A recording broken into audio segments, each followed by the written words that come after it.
আজকে আমি চলে এসেছি বাংলাদেশের খুবই জনপ্রিয় একটি টুরিস্ট স্পট কুয়াকাটায়। কুয়াকাটা এমন একটি জায়গা যেখানে সারা দেশ থেকে মানুষ আসে সমুদ্রের পাড়ে সময় কাটানোর জন্য। আর আজকের ভিডিওতে এই কুয়াকাটাকে একটু ভিন্নভাবে দেখাবো আপনাদেরকে, যেখানে বাংলাদেশের দ্বীপ জেলা ভোলা থেকে কিভাবে খুবই সহজ পথে কুয়াকাটা আসলাম, কোথায় কোথায় ঘুরলাম, থাকা খাওয়া থেকে শুরু করে সকল কিছু তুলে ধরবো আজকের এই ভিডিওতে। ভোলা থেকে কুয়াকাটা যাওয়ার জন্য আমি সর্বপ্রথম চলে এসেছি চরপেশন উপজেলার ঘোষেরহাট লঞ্চ ঘাটে, যেখান থেকে ট্রলারে উঠে ১২০ টাকা ভাড়া দিয়ে আমরা সরাসরি যাচ্ছি দশমিনা উপজেলার দিকে। আর এই ট্রলারে করে ঘোষেরহাট থেকে দশমিনা আসতে সময় লাগে সর্বোচ্চ ১ ঘন্টা ২০ মিনিট। তো ফাইনালি আমরা কিন্তু দশমিনা ঘাটে পৌঁছেও গিয়েছি আর কিছুক্ষণের মধ্যেই নেমেও যাব। আমরা এখন দশমিনা ঘাটে পৌঁছে গিয়েছি আর এখান থেকে আমরা সরাসরি চলে যাব গলাচিপা ঘাট। বন্ধুরা, আপনাদেরকে বলা হয়নি আজকে আমরা কুয়াকাটা যাচ্ছি বাইকে করে, যদিও আপনারা লোকালে কিভাবে যাবেন সে সম্পর্কেও কিন্তু আপনাদেরকে গাইড দিয়ে দিব এই ভিডিওতেই। সড়কপথে আমাদের যাত্রা শুরু হওয়ার পরে আমরা প্রথমেই পৌঁছে গিয়েছি দশমিনা উপজেলাতে। আর এই দশমিনা উপজেলায় আসার পরেই আপনাকে ডিসাইড করতে হবে আপনি কোন দিক দিয়ে কুয়াকাটা যাবেন, কারণ এখানে দুটি রাস্তা রয়েছে কুয়াকাটা যাওয়ার। প্রথম রাস্তা আপনি পটুয়াখালী হয়েও কুয়াকাটা যেতে পারবেন, আবার দ্বিতীয় রাস্তা আপনি গলাচিপা হয়েও যেতে পারবেন। তবে আমাদের কাছে সহজ মনে হয়েছে গলাচিপা হয়ে যাওয়াটা, কারণ দশমিনা থেকে আপনি যদি পটুয়াখালী হয়ে যান সেক্ষেত্রে রাস্তা অনেক ভাঙা রয়েছে আর আপনার পৌঁছাতে অনেক সময় লাগবে। আর গলাচিপা হয়ে গেলে একটু সহজে পৌঁছানো যাবে এবং সময়ও কম লাগবে। তাই গলাচিপা যেতে চাইলে আপনারা দশমিনা থেকে সিএনজি অটো বা বাইক পেয়ে যাবেন। আর আপনি যদি চান পটুয়াখালী হয়ে যেতে, তাও এখান থেকে পটুয়াখালীর গাড়িও পেয়ে যাবেন। এছাড়াও একদম গাড়ি রিজার্ভ করে আপনি যদি কুয়াকাটা পৌঁছাতে চান সেক্ষেত্রেও এখান থেকে সিএনজি বা বাইক পেয়ে যাবেন কুয়াকাটা যাওয়ার উদ্দেশ্যে। তবে আমরা কিন্তু গলাচিপা খেয়াঘাট হয়েই কুয়াকাটা যাব, তাই গলাচিপার রাস্তায় ঢুকে পড়েছি। ফাইনালি আধা ঘন্টার মতো গাড়ি ড্রাইভ করার পরে আমরা অবশেষে পৌঁছে গিয়েছি গলাচিপা। আর এখন গলাচিপা খেয়াঘাটের দিকে যাচ্ছি।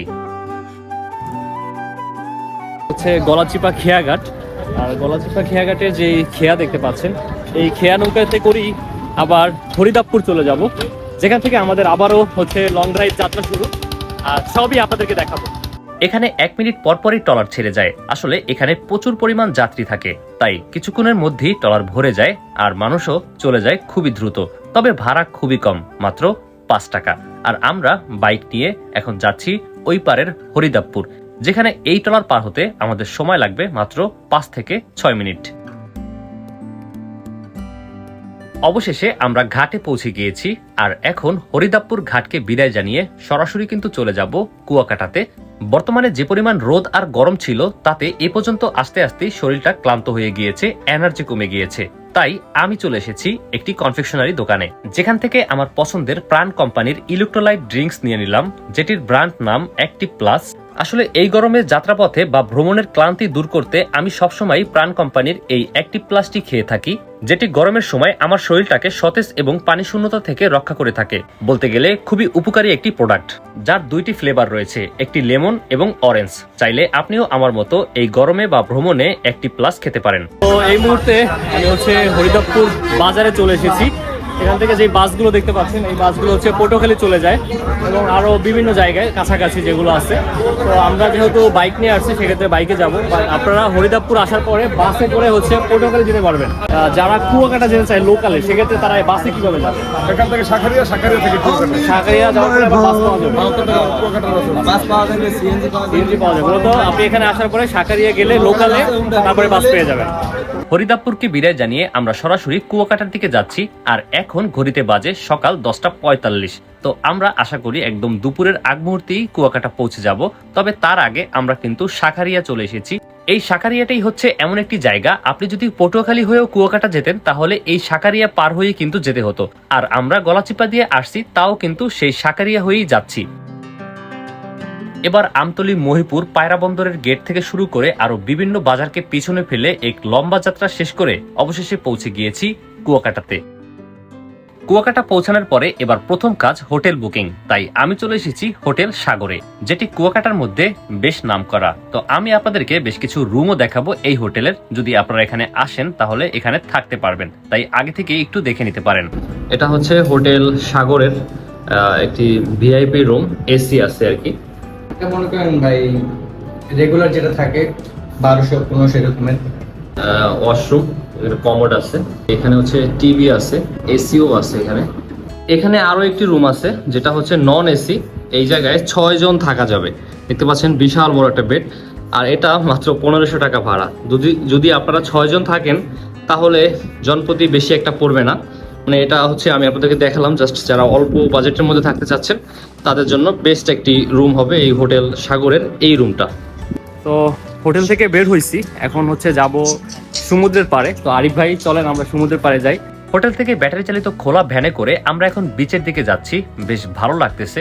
আসলে কুয়াকাটাতে কিন্তু এই ধরনের ভ্যানগুলোই চলে থাকে, যাতে করে পর্যটকরা বেশ ভালোভাবে চারপাশের সৌন্দর্যগুলো গাড়িতে থাকা অবস্থায় দেখতে পারে। কুয়াকাটাতে আসলে আমি মনে করি এই যে খোলা যে ভ্যানগুলো আছে, এই ভ্যানে হচ্ছে অবশ্যই আপনারা চলবেন, বেশ ভালো লাগবে আপনাদের কাছে। তো আমরা এই ভ্যানের মাধ্যমে মাত্র জন 10 টাকা করে বিচের কাছে যাচ্ছি হোটেল থেকে। যে চাইলে আপনারা হেঁটেও যেতে পারেন, বাট আমরা একটু গাড়িতে করে যাচ্ছি যেহেতু দুপুরবেলা, এখনো খাওয়া দাওয়া করিনি, শক্তি একটু কম তাই। ফাইনালি সমুদ্রের কাছে পৌঁছে গিয়েছি, তবে বর্তমানে জোয়ার নেই। ভাটা থাকার কারণে পানি অনেকটা দূরে। তো আমরা পানিতে নামবো, গোসলও করব। তবে দেখতে পাচ্ছেন বিচের এখানে কিন্তু বিভিন্ন দোকানপাট রয়েছে এবং এখানে রিল্যাক্স করার জন্য সিট রয়েছে। চাইলে ঘন্টায় মাত্র 60 টাকায় ভাড়া নিতে পারেন এই সিটগুলো এবং শুয়ে শুয়ে দেখতে পারবেন কুয়াকাটার সমুদ্রের ভিউগুলো। এই মুহূর্তে আমি একদম বিচের পাড়ে আছি, যেখানে দেখতে পাচ্ছেন আমাদের মতো অনেক মানুষ রয়েছে, যারা কিনা এখানে দুপুরের আগ মুহূর্তে তারা হচ্ছে এখানে গোসল করতেছে। আসলে সমুদ্রের পানিতে অনেক দূর থেকে যখন আসবেন তখন এই সমুদ্রের পানিতে যখন আপনি নামবেন বেশ ভালো লাগা কাজ করবে। বাচ্চারাও ঝিনুক কুড়াচ্ছে, আর অনেক মানুষ, বিচের এরিয়া অনেক বড়। আমরা প্রত্যেকটা জায়গাতেই যাব এবং আপনাদেরকে দেখাবো। কুয়াকাটাতে আসার পরে আমাদের চরফ্যাশন উপজেলার এই ভাইকে পাওয়া গেছে, যে আমাদের নিজের এলাকার মানুষ, যে এখানে হচ্ছে ফটোগ্রাফি করে থাকে। তো যারা হচ্ছে কুয়াকাটাতে আসবেন এবং আমাদের ভোলা জেলার বা চরফ্যাশনের রয়েছেন, তারা কিন্তু চাইলে একদম এই ভাইয়ের কাছে এসে তার এই ক্যামেরা দিয়ে ছবি তুলতে পারবেন। খুবই বিশ্বস্ত মানুষ। আপনারা এখানে এসে ওর নাম্বারটা আমি কমেন্টে দিয়ে রাখবো, আপনারা চাইলে এখানে এসে ওর সাথে যোগাযোগ করে ছবি তুলতে পারবেন। অনেকক্ষণ ধরে বিচে ঘোরাফেরার পরে এবার সমুদ্রে নামার পালা। তো পানিতে নামার পরেই অন্যরকম একটি ভালো লাগা কাজ করতেছে। মনে হচ্ছে জার্নিতে যে পরিমাণ ক্লান্তি হয়েছি সবই যেন ইতিমধ্যে শেষ হয়ে গিয়েছে।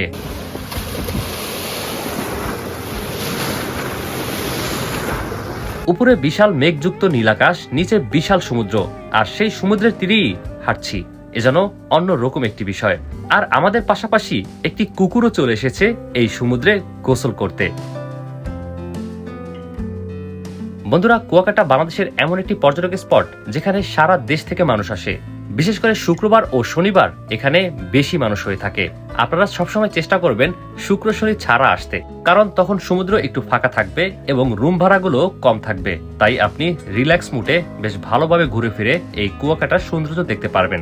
তবে কুয়াকাটা শুধু সমুদ্রের পার নয়, এখানে অনেকগুলো স্পট রয়েছে যেখানে আপনি যেতে পারবেন এবং দেখতে পারবেন। তবে সে সকল জায়গাগুলো নিয়ে আমার এই ভিডিওর দ্বিতীয় পর্ব চলে আসবে খুব শীঘ্রই। তো বন্ধুরা, তাহলে আজ এখানেই বিদায় নিচ্ছি। দেখা হচ্ছে এই ভিডিওর দ্বিতীয় পর্বে। ভালো থাকবেন সবাই। আল্লাহ হাফেজ।